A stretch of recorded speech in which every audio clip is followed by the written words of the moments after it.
Tiger Woods isn't someone who usually gets dragged into the drama, but after his comments about the LIV Golf Series a few weeks ago, he's now fully involved in the fight as a new lawsuit accuses him of doing the PGA Tour's bidding. Is there any truth behind this conspiracy theory though? And why would someone like Woods even do such a thing? Well, keep watching to find out. First up, Tiger Woods' soured relationship after his LIV Golf snub. As Greg Norman continues to scoop up the best golfers from around the world for his upstart league, there is one target that he just couldn't convince. Of course, we are talking about Tiger Woods, who's one of, if not the best ever to wield a golf club. The 46-year-old was apparently the top target for the Saudi league, as they made bid after bid to bring him into their ranks. But it seems like money can't buy everything after all, since Woods wasn't interested in tarnishing his PGA Tour legacy. Now, the interesting thing is that the league approached the 15-time major winner long before it had even planned out its whole invitational format. In fact, Norman wasn't even in charge of the operations when the deal was being negotiated, which shows just how much they valued him. That said, the World Golf Hall of Famer ended up snubbing LIV's $800 million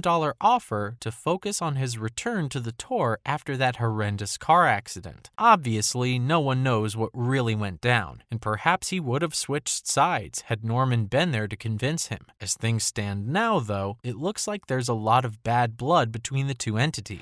Up next, Woods didn't speak up against LIV Golf for a long time. As we've mentioned earlier, Tiger Woods isn't someone who usually gets involved in controversial topics. Like, of course, he'd answer your question if you ask him about it. But unprompted? Nope, he'd much rather stay quiet. After all, he belongs to the generation of golfers who are used to doing their talking on the course, rather than in the press conference room. Besides, it's not like the Saudi League has actually encroached on the tour's turf until only a few months ago. We mean, before that, people actually made fun of Greg Norman's statements about how he's going to transform the game. Well, we all know how that's gone down. At the same time, you can't deny how many bullets Woods has dodged over the past few months just to stay out of the limelight. For instance, he was being bombarded by questions asking for his opinion about the upstart league. And while the rest of the tour's roster was busy going on rants about how much they despised this new entrant, the 46-year-old preferred to keep his mouth shut. Having said that, it seems like even people like him have a breaking point, as the journalists did manage to eventually chip away at his shield and make him give a long and impassioned speech about everything that was wrong with the LIV Golf Series. Now, Tiger Woods' LIV criticism drags him into the drama. Being one of the biggest figures in golf, it was only a matter of time until Tiger Woods was also dragged into the whole fight between the tour and Norman's league. That said, you can't say that he wasn't asking for it though. Like, of course, he may have been forced to comment on the whole situation, but it's not like he held back either. If anything, we'd say that his comments were the harshest out of every tour member. What exactly did he say that was so controversial though? Well, for starters, he criticized the golfers like Koepka, who left their promising careers in the PGA just to make a bunch of extra cash. In fact, he even went as far as to call them hypocrites, saying that they walked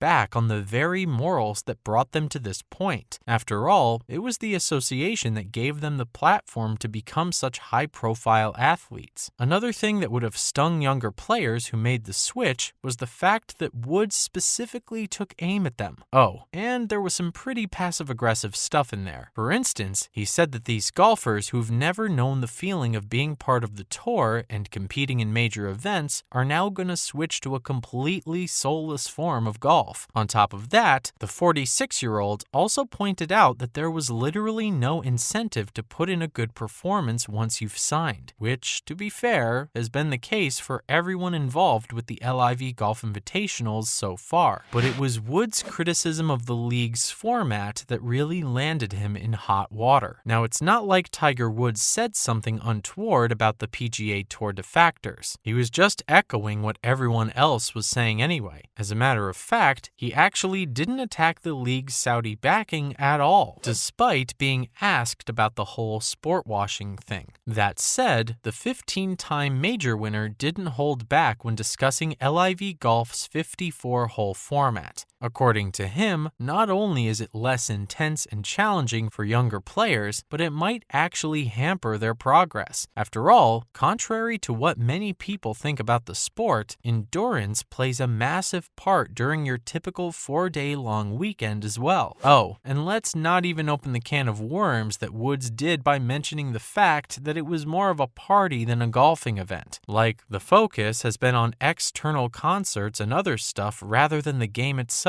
But to be fair, he's an old school guy who just shows up to score some birdies, so his concerns are valid from that angle. But of course, supporters of the league weren't happy with his comments at all. What's more, even some golfers stood up and retorted against the Hall of Famer, claiming that he's got a secret agenda against Greg Norman's league. Next, Tiger Woods gets dragged into the LIV Golf lawsuit. Okay, so here's the thing. The war between LIV Golf and the PGA Tour isn't just a bunch of people throwing dirt on each other. In fact, it's escalated to the point where the two organizations are ready to file lawsuits against each other. And sadly for Tiger Woods, he finds himself among all this very tangible drama. Now, if you don't know much about this lawsuit business, then here's the bottom line. 30 players from the LIV Golf Series, including the likes of Phil Mickelson, Ian Poulter, and Bryson DeChambeau, have banded together and filed an antitrust suit against the tour. And their position is that the association's been running a smear campaign against the Saudi League players and its management to undermine them. What's more, they also claim that this is a desperate attempt by the PGA to retain its monopoly over the game, and that it needs to let golfers play the sport they love rather than preventing them from taking part in major events. Take the playoffs, for instance. They're the biggest golfing spectacle during the off-season, but no player from Greg Norman's camp is able to compete. Where does Tiger Woods come into this, though? Well, according to the lawsuit, his long speech was part of a deliberate ploy by the tour to undermine LIV Golf. So yeah, things just got serious. And finally, is Woods actually involved in a conspiracy against LIV Golf? Now, while the PGA Commissioner Jay Monahan's already come out and denied all allegations against the tour, there's some truth to the LIV golfer's statements too. For instance, he did suspend them just for being a part of the Saudi League, long before any of the invitationals even kicked off. We mean, it would have made sense if they were banned after taking part in a US event, but such a harsh and quick action did reek of desperation from the tour. At the same time though, it does feel strange how we hear a different player rant about the shortcomings of Greg Norman's league every other week. In fact, some of the tour's members have even threatened to boycott major events if they allowed re-entry to all the defectors, which again is definitely an overreaction. That said, the idea that Tiger Woods is being urged by the PGA to use his influence against the upstart series is also a bit naive. Like, of course he's gonna defend the tour. After all, that's the organization that gave him the platform to achieve his dreams. Plus, you can't deny the fact that he's got a point about the LIV Invitationals being a bit dull and soulless. Besides, you can actually look at the stats to see how everyone who joins the series seems to have a strange dip in form, further giving credence to Woods' criticisms. Also, let's not forget, he's not someone who likes to get involved with stuff like this anyway. So if he's being passionate and outspoken about something, you can bet that he definitely means it. That's a wrap for this video. Do you think that the PGA Tour is using dirty tactics by asking its members to criticize the LIV Golf Series? Let us know in the comments below. Make sure to give this video a thumbs up and subscribe to our channel for more videos like this. See you in the next one.